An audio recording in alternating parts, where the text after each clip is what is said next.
दिनभर का समाचार 10 मिनट में नेपाल विशेष खबर विशेष। नमस्कार, नेपाल विशेषको विशेष प्रस्तुति खबर विशेषमा स्वागत गर्छौं। सुरुमा शीर्ष खबरहरू। चीन, रुस र बेलायतले बनाएको कोरोना विरुद्धको खोप नेपालमा परीक्षण गरिँदै। गृहमन्त्री रामबहादुर थापाको टोलीले राहत वितरणका क्रममा धानबाली नष्ट गरेको समाचारमाथि मन्त्रालयद्वारा खण्डन। काठमाडौँमा 224 सहित सोमबार नेपालमा थप 743 जनामा कोरोना संक्रमण पुष्टि।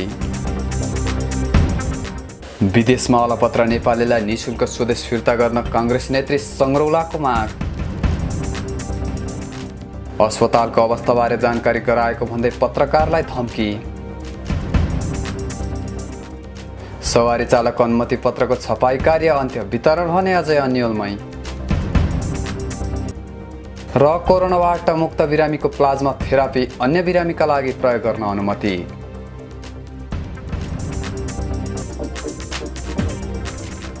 अब पूरा खबर।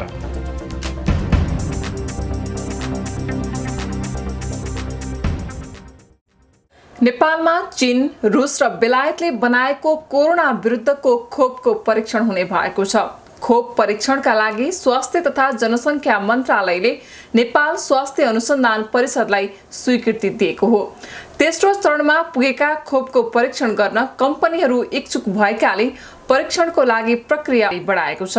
परिषदका सदस्य सचिव डाक्टर प्रदीप ग्यावालीले विश्वमा तेस्रो चरणमा पुगेको खोप नेपालमा परीक्षणका लागि अध्ययन थालेको जानकारी दिएका छन्। चीनको होङ्सी ग्रुप, बेलायतको अक्सफोर्ड ग्रुप र रुसी कम्पनी लगायत 7 कम्पनी नेपालमा खोपको परीक्षण गर्न इच्छुक देखिएको उनले बताएका छन्। खोपको परीक्षण जनावर र मानिसमा गर्ने तयारी छ।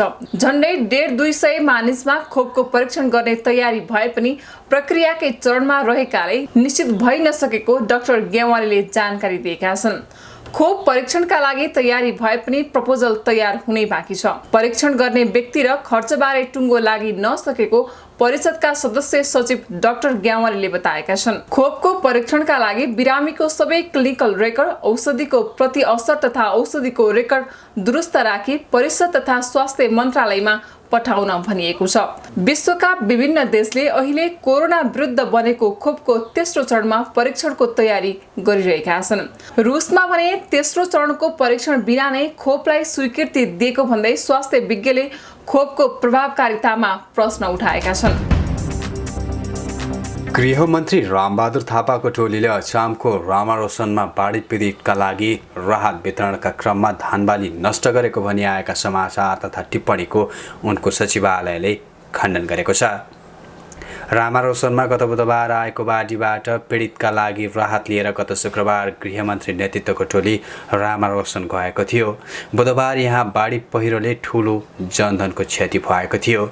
सोही क्रममा बाढीले धानखेती नष्ट गरेको, खेतसँगैको खोला किनारमा कार्यक्रम गरिएको जनाउँदै सचिवालयले प्रचार गरिए जस्तो धानखेतमा कार्यक्रम नगरिएको प्रेस नोट मार्फत स्पष्ट पारेको छ। गृहमन्त्री थापाका प्रेस संयोजक किरण भट्टराईले राहत वितरणका क्रममा धानबाली नष्ट भएको भनी आएका समाचार तथा टिप्पणी निराधार रहेको बताए। कार्यक्रम स्थलको छनौट स्थानीय प्रशासन र गाउँपालिकाले तय गरेको जनाइएको छ। बाढीले नष्ट गरेको खोला किनारको धानखेत नजिकै कार्यक्रम स्थल बनाइएका सम्बन्धमा विभिन्न कोणबाट आएका सुझावलाई आत्मसात गर्दै आगामी दिनमा यस्ता कुरामा समेत थप सचेतता अपनाउने प्रतिबद्धता व्यक्त गर्दछौं, प्रेस नोटमा भनिएको छ। सोमबार नेपालमा थप 743 जनामा कोरोना भाइरस संक्रमण पुष्टि भएको छ। यो सँगै देशभर संक्रमण हुनेको कुल संख्या 32,678 पुगेको स्वास्थ्य मन्त्रालयका प्रवक्ता डाक्टर जागेश्वर गौतमले सोमबारको नियमित प्रेस ब्रिफिङमा जानकारी दिएका छन्। उनका अनुसार काठमाडौँ उपत्यकामा थप 224 जनामा कोरोना भाइरस संक्रमण पुष्टि भएको छ।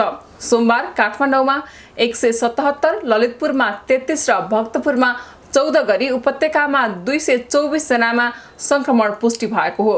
गौतमका अनुसार सक्रिय संक्रमितको कुल संख्या 13,715 रहेको छ भने संस्थागत आइसोलेसनमा 9,154 र होम आइसोलेसनमा 4561 जना रहेका छन्। यस्तै सोमबार थप 175 जना संक्रमण मुक्त भएका छन् भने संक्रमित मुक्त हुनेको कुल संख्या 18,806 पुगेको छ। सोमबार नेपालमा थप 10,234 जनामा PCR परीक्षण गरिएको मन्त्रालयले जनाएको छ। प्रमुख प्रतिपक्षी नेपाली कांग्रेसकी सांसद डेला संग्रौलाले विदेशमा समस्यामा परेका नेपालीलाई सरकारी खर्चमा स्वदेश फिर्ता गराउन आग्रह गरेकी छन्। सोमबार विज्ञप्ति निकालेर उनले कोरोना भाइरसको महामारीका कारण काम गुमाएर राहतको आशमा बसेका श्रमिकहरूको पहिचान गरी तत्काल निःशुल्क उद्धार गर्न माग गरेकी हुन्। श्रम स्वीकृति लिएर गएका तर आफ्नो करार अवधि नपुगी कम्पनीले फर्किन बाध्य पारेका र कम्पनीले टिकट नदिएका श्रमिकहरूलाई सर्वोच्चको आदेश अनुसार श्रम कल्याणकारी कोषबाट उद्धार गरियोस्, संग्रौलाले भनेकी छिन्। उनले विदेशबाट आउनेले नै तिर्ने गरी 7 दिनका लागि होटल बुकिङ गर्नै पर्ने गरी भएको निर्णय फिर्ता लिन पनि आग्रह गरेकी छिन्। होटलमा पैसा तिर्न नसक्ने श्रमिकहरूलाई निःशुल्क क्वारेन्टिनको व्यवस्था गर्नुपर्ने उनको सुझाव छ। प्रदेश नम्बर 2 को सरकारले स्थापना गरेको आइसोलेसनको अवस्था र बेतिथि बाहिर ल्याएको भन्दै धम्की दिएको छ। धनुषाको नगरायन नगरपालिकाको गाङ्गुली स्थित आइसोलेसनमा रहेका एक सञ्चारकर्मीलाई यसरी धम्की दिएको हो। सेनाका एक जवानले सफाई कर्मी मार्फत कोरोना संक्रमित ती सञ्चारकर्मीलाई ज्यान मार्ने धम्की दिएका हुन्। आइसोलेसन कक्षाभित्रको बेतिथि सामाजिक सञ्जाल मार्फत बाहिर ल्याएपछि नेपाली सेनाका केही जवानले सफाई कर्मी मार्फत धम्की दिएका हुन्।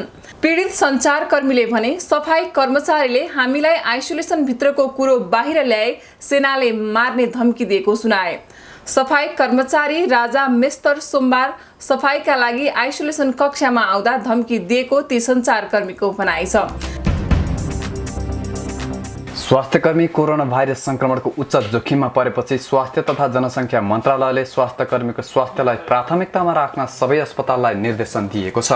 स्वास्थ्य सामग्री राम्रोसँग नलगाउँदा र सुरक्षाका सामग्री नै नहुँदा कतिपय ठाउँमा स्वास्थ्यकर्मी जोखिममा परेको भन्दै मन्त्रालयले बिरामी जाँच्नु अघि सुरक्षाका सामग्री अनिवार्य प्रयोग गर्न भनेको हो। बहिरङ्ग विभाग ओपीडीमा बिरामी जाँच्नु अघि अनिवार्य मास्क लगाउन, चस्मा लगाउन, चस्मा नभए भाइजर लगाउन, टोपी लगाउन, भएसम्म वाटरप्रुफ गाउन लगाउन, नभए एप्रोन लगाउन र चप्पल नलगाई क्लोज जुत्ता लगाउन स्वास्थ्य मन्त्रालयका प्रवक्ता डाक्टर जागेश्वर गौतमले आग्रह गरेका हुन्। त्यसैगरी कोभिड वार्ड र सघन उपचार कक्षा आइसियुमा काम गर्नेले टाउकोदेखि खुट्टासम्म पीपीई सेट लगाउन, N95 मास्क लगाउन र प्लास्टिकको बुट जुत्ता लगाउन स्वास्थ्य मन्त्रालयले आग्रह गरेको छ। यी स्वास्थ्य सामग्री अस्पतालले स्वास्थ्यकर्मीलाई उपलब्ध गराउनु पर्ने र यदि अस्पतालसित नभए स्वास्थ्य मन्त्रालयमा सम्पर्क गर्न पनि मन्त्रालयले आग्रह गरेको छ। स्वास्थ्यकर्मीमा दिनहुँ संक्रमण बढिरहेकाले भोलिका दिनमा बिरामीले उपचार नै नपाउने अवस्था आउन सक्ने भएकाले स्वास्थ्यकर्मीको स्वास्थ्यलाई विशेष प्राथमिकतामा राख्न मन्त्रालयका प्रवक्ता डाक्टर गौतमले अनुरोध गरेका हुन्। गत आर्थिक वर्षको सुरुमा झण्डै 8 लाख चालक अनुमति पत्र छपाई गर्न बाँकी रहेकोमा चालु आर्थिक वर्षको पहिलो महिना सकिँदा छाप्न बाँकी अनुमति पत्रको संख्या न्यून रहेको यातायात व्यवस्था विभागले बताएको छ। विभागका अनुसार अधिकांश अनुमति पत्र छापे पनि यातायात व्यवस्था कार्यालयले कहिले वितरण गर्ने भन्ने निश्चित छैन। विभागले सरकारले जारी गरेको बन्दाबन्दीका समयमा समेत थप समय र जनशक्ति प्रयोग गरी अनुमति पत्र छपाई सकाएको हो। सामान्य अवस्थामा 3 शिफ्टमा अनुमति पत्र छपाई गरिँदै आएकामा बन्दाबन्दी अवधिमा 4 शिफ्टमा छपाई गरिएको विभागका महानिर्देशक गोगन बहादुर हमालले जानकारी दिएका छन्। कोभिड-19 को रोकथाम र नियन्त्रणका लागि सरकारले बन्दाबन्दी जारी राख्दा विभागले चालक अनुमति पत्र छपाईलाई निरन्तरता दिइरहेको थियो। सरकारले गत चैत्र 11 गतेदेखि बन्दाबन्दी लागू गरेपछि 10 दिनसम्म छपाई ठप्प थियो। चैत्र 20 गतेदेखि नियमित रूपमा अनुमति पत्र छापिएको थियो। नेप्से परिसूचक सोमबार 21 अङ्कभन्दा धेरैले बढेको छ। परिसूचक सोमबार 21.26 अङ्कले बढेर 1431.60 अङ्कमा पुगेको नेपाल स्टक एक्सचेन्ज लिमिटेडले जनाएको छ। यस्तै क वर्गका कम्पनीहरूको कारोबार मापन गर्ने सेन्सिटिभ इन्डेक्स पनि 3.5 अङ्कले बढेको छ। होटल समूह बाहेक सोमबार सबै समूहका उपसूचक बढेका छन्। सबैभन्दा धेरै जीवन बिमा समूहको 162.87 र निर्जीवन बिमा समूहको 128.69 अङ्कले सुधार भएको छ। सोमबार दिनभर 2 अर्ब 13 करोड 49 लाख 24 हजार रुपैयाँ बराबरको सेयर कारोबार भएको छ। नेपाल रिइन्स्योरेन्स कम्पनी लिमिटेडको सबैभन्दा धेरै 21 करोड 60 लाख रुपैयाँ बराबरको सेयर कारोबार भएको छ। सोमबार कर्पोरेट डेभलपमेन्ट ब्याङ्क लिमिटेडका सेयर लगानीकर्ताले झन्डै 7% कमाएका छन्। च्यादी हाइड्रो पावर लिमिटेडका सेयर लगानीकर्ताले भने 2.25% गुमाएका छन्। अमेरिकाको खाद्य तथा औषधि प्रशासन सम्बन्धी नियामक निकाय एफडीएले कोरोना भाइरसको संक्रमणबाट मुक्त भएकाहरूको रगतको प्लाज्मा तत्त्व अन्य बिरामीका लागि प्रयोग गर्न अनुमति दिएको छ। कोरोना संक्रमण मुक्त भएकाहरूको रगतको प्लाज्मामा भाइरस विरुद्ध बनेको एन्टिबडीलाई अन्य संक्रमितमा प्रयोग गरिने प्लाज्मा थेरापी विधि 70,000 भन्दा बढी मानिसमा प्रयोग गरिएको छ। एफडीएले प्लाज्मा थेरापीको परीक्षण सुरक्षित र प्रभावकारी भएको जनाएको छ। अधिकांश विज्ञहरूले यसको प्रयोगका लागि गरिएको अध्ययनमाथि प्रश्न समेत उठाएका छन्। राष्ट्रपति डोनाल्ड ट्रम्पले राजनीतिक कारणका लागि एफडीए खोप र उपचारको प्रक्रियामा बाधा पुर्याएको आरोप लगाएको एक दिनपछि यस्तो घोषणा गरिएको हो। दोस्रो कार्यकालका लागि नोभेम्बरमा हुने निर्वाचन अभियान अन्तर्गतको रिपब्लिकन राष्ट्रिय सम्मेलनको पूर्व सन्ध्यामा कोरोना महामारी विरुद्ध सङ्घर्ष अन्तर्गत प्लाज्मा थेरापी विधि प्रयोगका लागि अनुमति दिएको हो। राष्ट्रपति ट्रम्पले यो विधिको प्रयोग मार्फत कोरोना भाइरसबाट हुने मृत्यु 35% कम हुने दावी गरेका छन्। साथै उनले कोरोना भाइरस संक्रमणबाट निको भएकाहरूलाई प्लाज्मा दानको निम्ति आफ्नो नाम दर्ता गर्न समेत आग्रह गरेका छन्। नेपाल विशेषको विशेष प्रस्तुति खबर विशेष आजलाई यति नै। भोलि पुनः उपस्थित हुनेछौँ। त्यतिन्जेलसम्मका लागि बिदा दिनुहोस्। नमस्कार।